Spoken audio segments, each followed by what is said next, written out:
नमस्कार साथियों, देखिए आज के वीडियो में हम देखेंगे एसबीआई डीजीजीओबी पोर्टल पर जो मैनेजमेंट सॉल्यूशन है, जिस पर इस वर्ष हमारे द्वारा 22-23 में ईयर एंडिंग में जो फंड डिसबर्समेंट का कार्य किया गया है, तो उससे किस प्रकार से आप स्टेटमेंट निकाल सकते हैं, यूटीआर बेस्ड स्टेटमेंट, ताकि आपको जो कैश बुक आप लिखेंगे तो उसमें वो यूटीआर बेस्ड स्टेटमेंट बहुत ही काम में आएंगे आपको। तो आप समय रहते ही उसको डाउनलोड कर ले। हम पूरी प्रक्रिया देखेंगे, पूरी step by step. Please video को एंड तक देखिएगा और चैनल को अभी तक सब्सक्राइब नहीं किया है तो चैनल को सब्सक्राइब कर बेल आइकन में ऑल बटन को प्रेस करेगा, ताकि इस प्रकार की और भी महत्वपूर्ण जानकारी आपको समय पर सबसे पहले प्राप्त हो सके। तो देखिए यहाँ पर हमको जो भी यूजर नेम और पासवर्ड है संबंधित संस्था के स्कूल के, वो हमको डाल करके कैप्चा कोड डाल करके लॉगिन बटन पर क्लिक करना होगा। लॉगिन बटन पर क्लिक करते ही इस प्रकार से हमको स्क्रीन शो हो जाएगी। चूंकि अभी न्यू ईयर जो है आ चुका है, तो इस कारण से भी यहाँ पर बजट अलोकेट आप सभी को 0 दिख रहा होगा। अब यहाँ पर हमको जो माय मॉड्यूल के अंतर्गत आना होगा, इस बटन पर क्लिक करना होगा। इस बटन पर क्लिक करने के बाद में यहाँ पर आपको रिपोर्ट का एक ऑप्शन आएगा, रिपोर्ट बटन पर क्लिक करना है। रिपोर्ट बटन पर जैसे ही आप क्लिक करेंगे तो इस प्रकार से आपको यहाँ पर फंड डिसबर्समेंट ऑप्शन अवेलेबल होगा, इस पर आपको क्लिक करना है। और अभी जो भी जानकारी देख रहे हैं हम, अभी अप्रूवल लॉगिन किया हुआ है, हम उसी लॉगिन से कार्य कर रहे हैं। फिर यहाँ पर देखिए प्रिंट पेमेंट एडवाइस का आपको ऑप्शन अवेलेबल होगा। इस वाले ऑप्शन पर प्रिंट पेमेंट एडवाइस पर आपको क्लिक करना होगा। इस पर जैसे आप क्लिक करेंगे तो इस प्रकार से आपको बहुत सारे ऑप्शंस अवेलेबल हो जाएंगे। अब आपको यहाँ पर फाइनेंशियल ईयर सिलेक्ट करना होगा। चूंकि हम अभी इस साल का तो हमारा अभी कुछ ट्रांजेक्शन हुआ नहीं है, अभी तो ईयर स्टार्ट हुआ है जो फाइनेंशियल ईयर है। तो यहाँ पर हम 22-23 सिलेक्ट करेंगे यहाँ पर इसमें।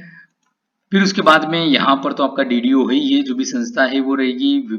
पेमेंट टाइप में वेंडर पेमेंट रहने देंगे। फाइल स्टेटस में हमको फाइल अप्रूव्ड जो भी है वो हम सिलेक्ट कर लेंगे, जो कि हम स्टेटमेंट निकाल रहे हैं। पेमेंट सक्सेस, जो पेमेंट सक्सेस हो चुके हैं तो हम यहाँ पर पेमेंट सक्सेस सिलेक्ट कर लेंगे। यहाँ पर डेट जो है पेमेंट इनिशिएटेड डेट, तो यहाँ पर देखिए जैसे कि आपको पता है कि फरवरी के समथिंग हमको इस बार जो है फंड अलोकेट हुआ था, तो हम यहाँ पर अभी फरवरी सिलेक्ट कर लेते हैं। फिर भी यदि आपको लगता है आगे यदि आप किसी अन्य ईयर का निकालेंगे तो आप यहाँ पर 14 से लेके जहां तक का आपको निकालना है आप वो डेट यहाँ पर सिलेक्ट कर ले, इस कैलेंडर वाले बटन पर क्लिक करके। तो यहाँ पर हम अभी 1 फरवरी से 31 मार्च तक का डेट सिलेक्ट करेंगे। फिर इसी प्रकार से फाइल अप्रूव्ड, तो ये भी हम यहाँ पर अभी फरवरी से मार्च का सिलेक्ट कर लेते हैं।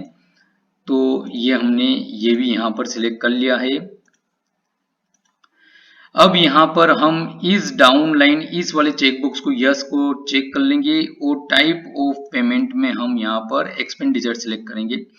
फिर हम यहाँ पर जनरेट रिपोर्ट बटन पर क्लिक कर देंगे। जनरेट रिपोर्ट बटन पर क्लिक करते ही इस प्रकार से आपको प्रोसेस होगी और ये यहाँ पर आपको प्रिंट पेमेंट एडवाइस जो है जनरेट हो जाएगी। और ये यहाँ पर आप इस वाले पर क्लिक करेंगे, जैसे यहाँ पर देखिए फाइल स्टेटस वगैरह आपको दिख रहा है, पेमेंट इनिशिएटेड डेट दिख रही है, सभी कुछ आपको यहाँ पर जानकारी आ रही है। अब यहाँ पर देखिए एक और चीज महत्वपूर्ण, यहाँ पर आप एक्टिविटी भी देख सकते हैं कि किस एक्टिविटी के अंतर्गत आपके द्वारा क्या क्या खर्च किया गया है। तो यहाँ पर जैसे एक्टिविटी है, नीचे आपको जो भी एक्टिविटी के अंतर्गत आपने खर्च किया वो एक्टिविटी आ जाएगी यहाँ पर। और इस प्रकार से आपको यहाँ पर जो फाइल नेम वाइज आपको यहाँ पर आ जाएगी। जितनी भी फाइल होगी, हो सकता है आपने ज्यादा ट्रांजेक्शन की हो तो आपको यहाँ पर एक से अधिक फाइलें अवेलेबल हो दिखे।